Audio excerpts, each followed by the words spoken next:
আপনার কি unusually tiredness লাগছে? আপনি সেটা ভাবছেন বয়সের জন্য আপনার হচ্ছে, বা আপনার কি বুকে একটু ধড়ফড় করছেন, ভাবছেন অ্যাংজাইটির জন্য সেটা হচ্ছে, সেটা হার্টের জন্য হতে পারে।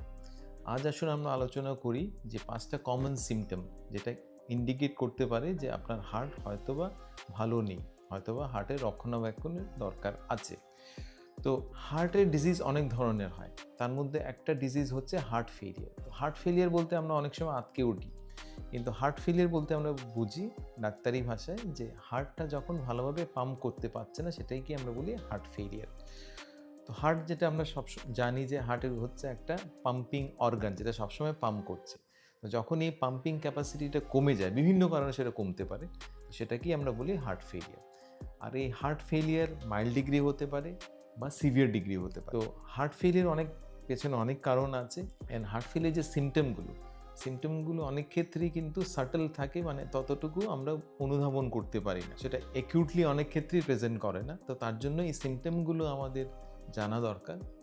অ্যান্ড সেটার মাধ্যমে আমরা যদি এই হার্ট ফেইলিয়ারকে বা আমাদের যে হার্টের পাম্পিং ক্যাপাসিটি সেটা কমে যাচ্ছে, সেটা যদি আমরা সময় মতো ট্রিট করতে পারি, তাহলে আমাদের হার্ট কিন্তু আবার এটা রিভার্স হতে পারে, আবার উজ্জীবিত হয়ে যেতে পারে।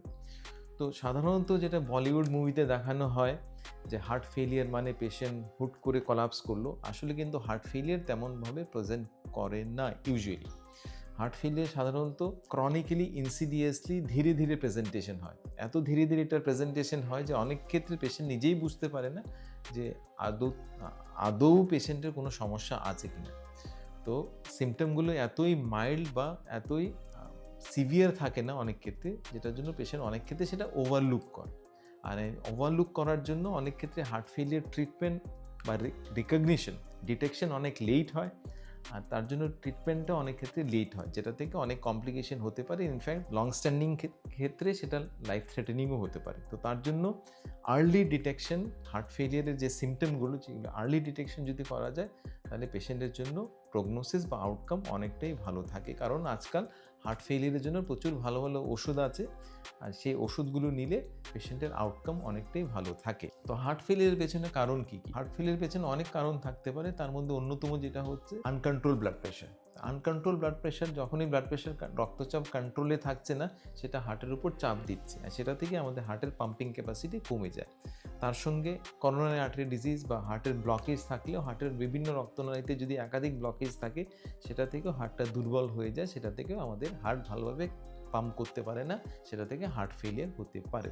তেমনই আনকন্ট্রোল সুগার থাকলেও সেটা থেকে হার্ট ফেলিয়ার বা আমাদের হার্টের যেটা পাম্পিং ক্যাপাসিটি সেটা কমে যায়। তেমনই যদি ওবিসিটি থাকে, সেটা থেকেও হার্ট ফেলিয়ার হতে পারে। কিছু কিছু ক্ষেত্রে হার্ট ফেলিয়ার জেনেটিক কারণেও হতে পারে। তো এগুলি হচ্ছে কয়েকটা কারণ যেটার জন্য হার্ট ফেলিয়ার বা হার্টের পাম্পিং ক্যাপাসিটি কমে যেতে পারে। তো হার্ট ফেলিয়ার বা পাম্পিং ক্যাপাসিটি যেটা কমে যায়, সেটা সিমটমগুলো কী কী হয়? ৫টা কমন সিমটম আমরা আলোচনা করব। তার মধ্যে অন্যতম হচ্ছে শর্টনেস অফ ব্রেথ বা শ্বাসের সমস্যা হওয়া। অনেক ক্ষেত্রে সেই শ্বাসের সমস্যাটা কিন্তু সিভিয়ার টাইপের হয় না। অনেক ক্ষেত্রে সেই শ্বাসের সমস্যা অনেকটাই মাইল্ড টাইপের হয়, গ্র্যাজুয়ালি প্রোগ্রেসিং হয়। ধীরে ধীরে ধীরে ধীরে সেটা বাড়ে, এতই ধীরে ধীরে বাড়ে যে অনেক ক্ষেত্রে, সব ক্ষেত্রে না, এতই ধীরে ধীরে বাড়ে যে পেশেন্ট অনেক ক্ষেত্রে সেটা অনুধাবন করতে পারে না যে আদৌ ওনার শ্বাসের সমস্যা হচ্ছে কিনা। হয়তোবা উনি দেখছেন যে উনি আগে 5 কিলোমিটার 6 কিলোমিটার সকালে মর্নিং ওয়াক করতে পারতেন, এখন হয়তোবা 5-6 কিলোমিটার করতে পারছেন না। 1 কিলোমিটার 2 কিলোমিটার যাওয়ার পরেই ওনার শ্বাসের একটু সমস্যা হচ্ছে। উনি সেটা ভাবছেন এটা হয়তোবা বয়সের জন্য সেটা হচ্ছে। আর আসলে কিন্তু সেটা বয়সের জন্য হচ্ছে না। এটা ইন্ডিকেট করতে পারে যে হয়তোবা আপনার হার্টের পাম্পিং ক্যাপাসিটি কম আছে। তো তার জন্য আপনার রিসেন্টলি যদি আপনার এফোর্ট টলারেন্স কমে যায়, তার মানে আগে যতটুকু এক্সারসাইজ করতে পারতেন, হাঁটাচলা করতে পারতেন, কায়িক পরিশ্রম করতে পারতেন, সেই তুলনায় যদি এখন সেটা কমে যায়, তাহলেও সেটা কিন্তু ইন্ডিকেট করতে পারে যে আপনার হার্ট হয়তোবা ভালো নেই, আপনার চেক আপের দরকার আছে। তো তার সঙ্গে আরেকটা যেটা কমন সিমটম যেটা অনেকেই মিস করছে, সেটা হচ্ছে পায়ে সোয়েলিং, পা একটু ফুলে যাওয়া, স্পেশালি গোড়ালিতে সামান্য একটু ফুলে যাওয়া। তো সেটা অনেক ক্ষেত্রে অনেকেই ভাবেন যে এটা হয়তোবা কোনো মাইনর কোনো চোট পেয়েছেন, তার জন্য পাটা ফুলেছে, বা হয়তোবা ইউরিক অ্যাসিডের জন্য পাটা ফুলেছে। আসলে কিন্তু এই পা যে ফোলা, সেটা একটা পায়ে হতে পারে বা দুটো পায়েও হতে পারে। সেটা কিন্তু ইন্ডিকেট করতে পারে যে আপনার হার্টের পাম্পিং ক্যাপাসিটি হয়তোবা কম আছে। তো তার জন্য এই সিমটমগুলো আপনি অবহেলা করবেন না, specially shortness of breadth, specially পা ফুলে যাওয়া। তো এই দুটো সিমটম আপনাকে অবহেলা করাটা উচিত না। তেমনই আরেকটা সিমটম যেটা হার্ট ফেলিয়ারের পেশেন্টের হয়ে থাকে, যেটা হচ্ছে এক্সট্রিম উইকনেস লাগা।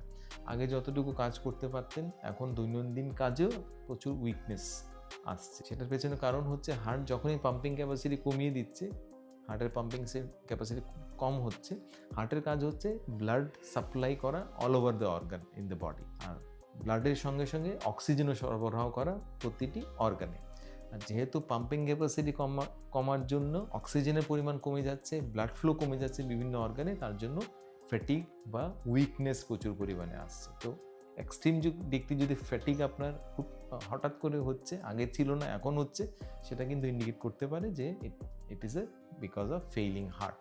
তেমনই কফ, স্পেশালি রাত্রির বেলা যদি আপনার কফ হয়, নন প্রোডাক্টিভ কফ, মানে আপনার কোনো থুতু আসছে না কিন্তু ড্রাই কফ, স্পেশালি যদি রাত্রির বেলা সেটা হয়, রাত্রিবেলা ঘুমের পর ঘুমোলে আপনার কাশি হচ্ছে, সেটা কিন্তু ইন্ডিকেট করতে পারে যে প্রবাবলি এটা আপনার হার্টের জন্য হচ্ছে। কারণ কফ অনেক ক্ষেত্রে লাংসের জন্য হতে পারে, যেমন ব্রঙ্কাইটিস, আসমা, ওটার কারণেও লাংসের জন্য হতে পারে, অ্যালার্জির কোনো কিছুর জন্য কফ হতে পারে। কিন্তু স্পেশালি যদি রাত্রিবেলা কফ হয়, ড্রাই কফ হয়, তাহলে সেটা হার্টকেও কিন্তু ইন্ডিকেট করছে। লং স্ট্যান্ডিং ক্ষেত্রে আপনাকে কিন্তু এটা ইভালুয়েট করাটা ইম্পর্টেন্ট, যেটা হার্টের জন্য হচ্ছে কিনা। তেমনই অনেক ক্ষেত্রে দেখা যায় পেশেন্ট প্যালপিটেশন নিয়ে প্রেজেন্ট করছে, মানে পেশেন্টের একটু ইরেগুলার বিট হচ্ছে, তো সেটাও কিন্তু ইন্ডিকেট করতে পারে যে হার্টের সমস্যা আছে। অনেক ক্ষেত্রে আমরা ভাবি কি প্যালপিটেশন হচ্ছে হয়তো আমরা স্ট্রেস বেশি নিচ্ছি, অ্যাংজাইটি আমাদের বেশি আছে, বা চা কফি বেশি খাচ্ছি, সেটা থেকে আমাদের প্যালপিটেশন হচ্ছে। সেগুলো থেকে প্যালপিটেশন হতে পারে, কিন্তু হার্টের সমস্যার জন্য প্যালপিটেশন হতে পারে। এই সিমটমগুলো যদি আপনার থাকে, তাহলে অবশ্যই আপনার ডাক্তারবাবুর কাছে যাবেন, স্পেশালি কার্ডিওলজিস্টের কাছে যাবেন, অ্যান্ড আপনি ইভালুয়েট করবেন যে আপনার কোনো হার্টের সমস্যা আছে কি না। রুটিন টেস্ট করলে, একটা রুটিন ব্লাড ইনভেস্টিগেশন, একটা ইসিজি, একটা ইকো করলেই ধরা পড়বে যে আপনার হার্টের সমস্যা আছে কিনা, বা হার্টের পাম্পিং ক্যাপাসিটি এডিকুয়েট আছে কিনা। কারণ সময় অনুযায়ী যদি এটা ডিটেক্ট করা যায়, তাহলে ট্রিটমেন্ট নিলে কিন্তু সেটা অলমোস্ট নর্মালও হয়ে যায় অনেক ক্ষেত্রে। তো এগুলো হচ্ছে 5টা কমন সিমটম যেটা ইন্ডিকেট করতে পারে যে আপনার হার্ট দুর্বল আছে। সেটার সঙ্গে আরও কিছু কিছু সিমটম আছে যেটা একটু এটিপিক্যাল, স্পেশালি যেমন আমি বলবো অনেক ক্ষেত্রে কারো ওজন বেড়ে যায়, যেমন আগে যতটুকু ওজন ছিল এখন 1 মাসে 2-3 কিলো ওজন বেড়ে গেছে, ফেসটা একটু পাফি পাফি লাগছে, বা একটু পায়ে একটু জল জল লাগছে, একটু পেটটা একটু ভুঁড়িটা হয়ে গেছে। তো রিসেন্ট অনসেট যদি ওজন বেড়ে যায়, সেটাও কিন্তু ইন্ডিকেট করতে পারে যে আপনার হার্ট হয়তো ভালো নেই, হার্টের রক্ষণাবেক্ষণের দরকার আছে।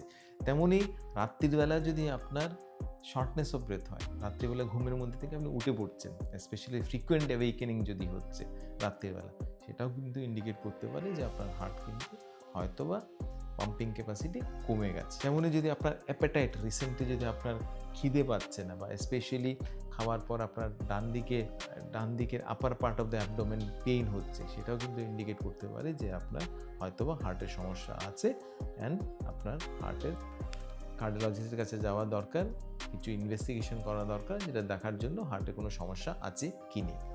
এগুলো হচ্ছে কয়েকটা সিমটম যেটা আপনাকে আইডিয়া দিতে পারে যে হার্টে কোনো সমস্যা আছে কি না। এই সিমটমগুলো যদি আপনার থাকে, ডেফিনেটলি আপনি ইভালুয়েট করুন, নিজে থেকে ট্রিটমেন্ট নেবেন না।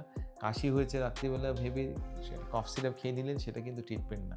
লং স্ট্যান্ডিং কাশি যদি থাকে, প্লাস অন্যান্য সিমটম যেগুলো আমি বললাম, ওগুলো যদি থাকে, তাহলে কিন্তু আপনাকে ডেফিনেটলি ইভালুয়েশন করতে হবে, কারণ সেটা নিয়ে অবহেলা করলে কিন্তু আপনারই আলটিমেটলি ক্ষতি হবে।